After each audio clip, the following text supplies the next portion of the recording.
Oh boy, this game. Oh, I'm probably going to get a lot of flack for this game. Not for ranking it so high, but for ranking it so low. This is a game that I honestly believe is nowhere near as good as what people make it out to be. Although, of course, I like the game. I played it, I enjoyed it. Otherwise, I wouldn't have ranked it this highly. Although some people would say that I ranked it very lowly, but whatever. This is a game that I did not play when it came out. In fact, it came out in the 90s and I didn't actually play it until 2007. Well, I played it a bit here and there before then, but it was in 2007 where I really seriously played this game. And I know some people are going to say something like, well, you weren't there at the time, you don't understand. Okay, first of all, right, that's a load of nonsense. I don't buy into this idea that you can only like a game if you played it at the time it was released. I think that's a whole load of nonsense, right? Dragon Quest, which I ranked in my top 200, is from like the late 80s, and I didn't play that till 2009, and I really like that. And there's another example later on, which I rank very highly, that again, I didn't play until many, many years after it was released.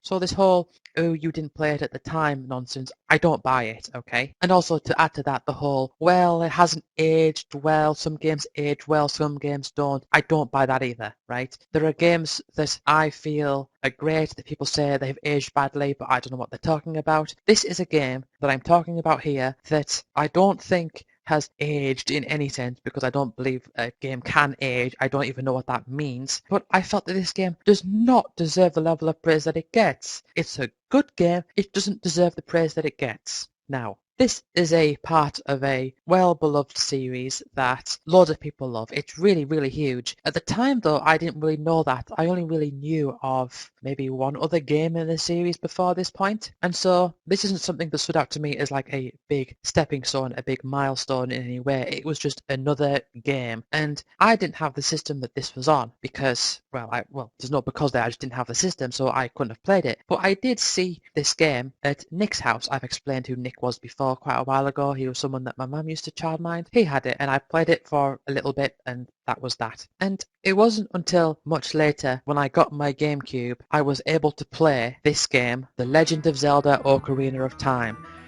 Yes, I rank it at number 88. Please don't, like, do this whole, like, it's the best game ever. I don't think it is. I think it's number 88. That's what I think. This is how I feel about the game. And the types of things that people would say about this game is that, oh, it's so giant. It's the first 3D Zelda game, which, okay, that's a fact, I suppose. And I guess a lot of this, we did so much for gaming at the time. It was this whole open, connected world. But I had played games in the past that were also like an open, connected world. So I don't find that all too impressive. And I don't think that in and of itself is inherently a good thing. I mean, I think it's a very interesting thing and you can have some interesting level design based off that. And it is nice. And like I said with Jak and Daxter before, it is nice to have that sort of element of connection to where places are in relation to other places. And it does the Zelda thing of having areas that you can't go to yet until you've got the appropriate item to like break through this wall or grapple to this thing in the distance that you'll get from these different temples. And I like that design. I think it's a pretty nifty design. I don't generally have many problems with this game. I think the puzzle design is rather lackluster. I'm not a fan of any of the bosses in particular or the combat in general, I suppose. But for what it is, I do enjoy going out and exploring the world and finding these different items and finding the different heart containers and the heart pieces that are like hidden around the world at different points. And to its credit, it does actually do a good job of hiding them. You actually see them and you think, how can I get to that? It's not like an open world game where you just have things littered around everywhere. So yeah, I played this game first in 2007 on the GameCube, and one of the things I specifically remember, and this is just a personal memory of mine, is that the Bad Religion album New Maps of Hell had just come out on July 7th, I think it was, of 2007. Or it may have been July 10th, I don't know, but around that time. And I remember there's a song on this album called Grains of Wrath, and there's an item in the game called Lens of Truth. And so I would listen to that album, and when it got to the song Grains of Wrath, in my head I would sing, The Lens of Truth. It would just enter my head that way. It's strange, I know. But I think I'm not necessarily going to stop saying things that are like controversial about this game, but I'm going to say something about this game that is a controversial thing to say, but in the other direction. There's a thing about this game that I think is a lot better that people think is a lot worse. So let's spin this around, okay? I believe that the water temple in this game is the best temple, and people hate the water temple. People say, oh, it's so tedious, it's so confusing, but to me it actually felt like a large-scale puzzle that I like to see in puzzle adventure style games. What I'm not such a fan of is when it becomes something so basic and simple like look for the eye on the wall to shoot, which I don't think is all that of a big of a deal really. I think there's a bit of creativity where it's like you have to shoot the arrow through the fire in order to melt the ice to hit the eye. It's got a bit more creativity there, I suppose, but it's a bit more of a lateral thinking type thing as opposed to a geographic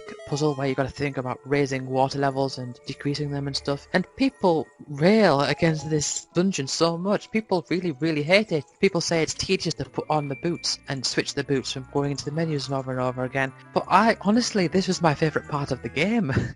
The water dungeon is my favourite part of this game. And something else that I probably should have mentioned that I just forgot is that this is a game that my friend Bridge was really into. He had an N64 when I didn't, and he actually showed me some of this game before I played it, because I said before that I played it a bit in Nick's house but not really, but later on at Bridge's house he showed me this game, and I remember he showed me the final boss as well, and I wasn't really all that into it, but I think it was this whole build up of everyone saying it's the best game ever or something like that, and you know, it did so much for gaming or whatever. Like, to be honest, how influential a game was, I don't think reflects on how good that game is. You have to take a game for what it is, and I think this game is as good as it deserves to be on this list. I honestly think it is a good game, don't get me wrong. It's just definitely not number one. No way.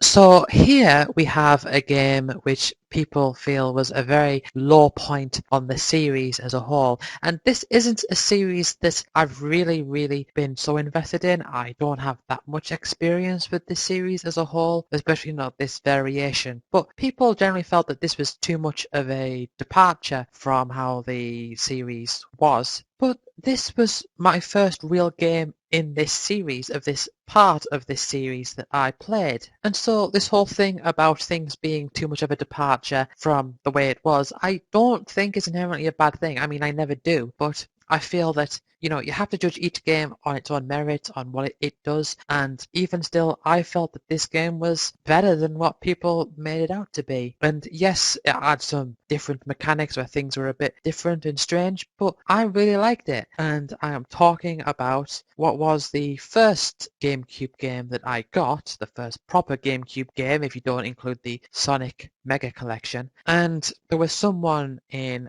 my year at school called James who was really into Nintendo, and so I told him I had got a GameCube, and I told him I had got this game. I actually got this game with the GameCube. It was bundled together, and he was wanting me to play it so that I could talk to him about it. And I wasn't really up to playing it straight away, but I did. I did actually start playing it because I thought, you know what, it's a new console that I've got. I want to play this game, so I just went ahead and played it. And I am talking about Super Mario Sunshine. Woohoo! Yeah, I said it, but I said it without the enthusiasm that you would get from the opening title screen from Mario's voice. I really did like this game, and what I'm talking about with the new mechanics and stuff is that in this game you have this contraption called Flood, and you can use this contraption to shoot out water, and you can do this for two main purposes. There's the one purpose to shoot forward to clear up all of this goopy stuff which is taking over Delfino Island, and the other way is to use it as a sort of a temporary backpack, and you'll have to go into puddles of water to refill Flood so that you can make use of that even more. You can also find different boxes with different power-ups and different like add-ons to Flood. So for example, there's the one that will shoot you straight up into the sky, and there's the one which will propel you forward, and you use these for different areas in order to be able to find your way around. And I thought that was really good, you know. This game also carries over the different collectible thing that it did from Mario 64, and that is that you enter a stage and you choose a goal to accomplish, and you have to do them in a linear order. So, for example, you'd have the first one, and it'll say, go to this place or defeat this boss. And so you'd go and do that, and then you get the Shine Sprite, which is this game's equivalent of stars. And there'd always be the one to chase the alternate Mario. I don't remember exactly what it's called. It's like this evil, transparent Mario. And there'd be the one where you jump into this weird dimension where there's all these spinning blocks and stuff where you don't have FLUDD, and it plays the Super Mario theme. What's funny is that when I first heard that Mario theme, that was the first rendition that I heard, the Platforms of Plenty variation. And that is actually my favourite variation of that theme, because I like the bit where it goes do do do as opposed to the do do do. I just like that bit more, which sounds weird, I know, but I do. And there's also a different Shine Sprite in Isle Delfino itself that you have to find. Like, for example, there's one where there's this giant Shine Sprite thing, and if you can clean it up with the hose, then it will release a Shine Sprite for you to collect. And there's also different areas where if you can get a Yoshi, you can use that Yoshi to jump across different platforms around Isle Delfino, and there's these boats that go around, and it triggers that part of your imagination where it's kind of like, can I get a Yoshi to go over to that island there? So you see something, and this is something that I really like when it comes to level design in like platformers and adventure games, is where you see something and you think to yourself, can I do that thing? And for example, with Yoshis, they disappear, for lack of a better word, when they land in water. And so you'll see this island and you think, can I go there with a Yoshi? And you'll think, well, I kind of have to, because there's a tube there with that goo stuff that only Yoshis can get rid of. So I've got to get Yoshi over there. And you think to yourself, how can I get a Yoshi from here over that large body of water? And you'll think about all these different boats that are flying around. Not flying, floating, getting my words mixed up. All these boats that are floating around. And you'll see like different pathways, and you'll think, can I go around there? And you think, if I get that boosting jetpacky FLUDD thing, can I get over there? And that's an element of the design that I really like about this game. You can also get the Shine Sprites by collecting enough of the blue coins, I think it is, and there's like a shop where you exchange 10 of them for a Shine Sprite. And also, what's a nifty little touch to this game, which I think is just one of those subtle things that's not necessarily noticeable if you don't pay attention, but if you sort of play through and then you restart the game, you'll maybe notice, and I really like this as well, is that the theme of the game is that this is a sunny resort, but the sun is being blocked and it's not so sunny anymore, and so you'll have this giant shadow over Isle Delfino. But the more Shine Sprites you get, that shadow slowly moves away and it slowly closes in, and it's simple nice touch, but it's really nice, you know, when things like that happen. It's something that it's like the cherry on the cake when games do that.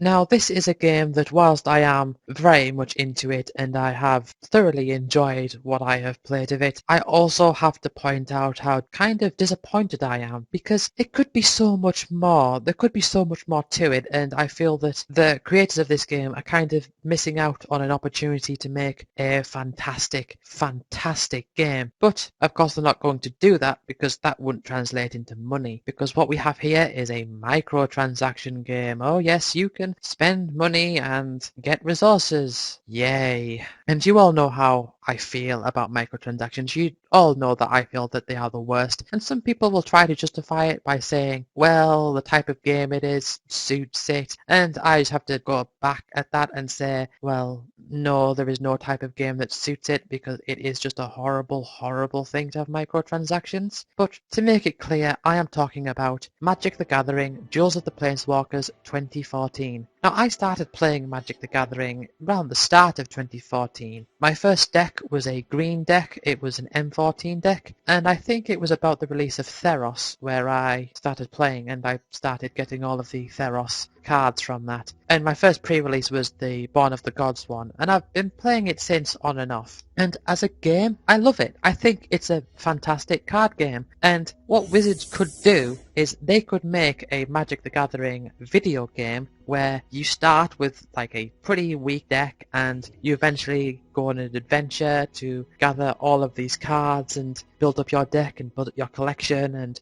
compete in different tournaments, or even theme it around, you know, the Magic the Gathering world where you are this planeswalker and you have to defeat the evil lords or something like that. And I know that there is a game like this because I remember Pro Jared reviewed it and I saw that and I thought, wow, that seems like a really nice game. And they wouldn't do that these days because, you know, now they can make money off microtransactions, which I think is awful. But I like Magic the Gathering enough to have a lot of fun out of this game. But I will sort of give like a brief synopsis of how to play Magic, although obviously I'm not going to go into all the rules because that would take forever, but I will go into a brief explanation of how the game works. You have a deck, and in that deck you have different cards which are lands and spells. You can play one land a turn and you put it into the battlefield, and lands that you control can tap for mana, so that basically means you turn them sideways and you get some mana, which is like energy that you can spend on casting spells. And then the spells will have different mana costs, and mana is of different colours, so you may have something that costs 2 green mana, or you might have something that costs 1 red mana and 2 of any other type of mana, or just something that costs 4 mana of any type. And each player starts with 20 health, and you have to whittle their health down to 0. Well, that's like the main victory condition. And you do that by casting different spells to build up your army of creatures who can attack your opponent or block the creatures that your opponent is attacking with. You can also play enchantments which will add extra effects, or you can play spells from your hand which will like deal damage to creatures or make you draw cards or give you life or any other different types of effects. And so it all boils down to strategy really. Although what I don't like about Magic in general is the whole microtransaction nature of it, and that's because it's a card game, and it's sort of like people give it a free pass saying, well, this is how card games make money. But okay, that's how it works in real life with cards, but you don't have to do that with the video games. You can just make a game where you earn all your cards and you can expand upon that and build a really powerful deck. And I would rate this game a lot higher, or any of the Duels of the Planeswalkers games, if they did do this, where they did make it like an adventure, but they know that they can make more money if they don't do that, so that's why they don't do that. Even in the main mode, you start with a few decks, or maybe just one deck, and you have to fight against all of these different AI computers. Like you'll fight a Johnny or Jace or Liliana or whoever, and you'll go through all the different stages. Like you'll have a stage which is Zendikar, and then you'll go to Innistrad and all that lot. If you know Magic the Gathering, you'll know what I'm talking about. And I love the game. I love Magic the Gathering. It's really, really fun, and I really have a lot of fun with it. But it's just this whole focus on microtransactions and this limiting deck design, where in this main mode you can't make your own decks, you can only earn a few cards, like put in and out of preset decks. I think that really drags it down. Kind of like the Pokemon Play It for the Pokemon trading card game. It's, I suppose, the same kind of thing, apart from that game was primarily a teaching tool, and this game is certainly a teaching tool for people who are new to Magic, and I certainly use it as such. But it also does have some nifty challenges in it, and yeah, I don't know what else I can say without repeating myself at this point.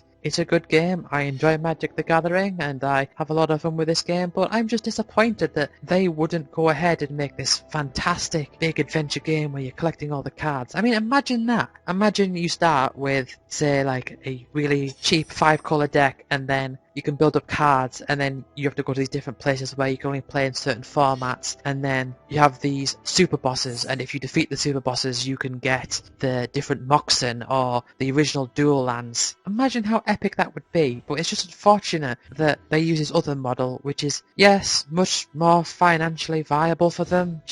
I just wish that they would make this other game that I am fantasizing about right now.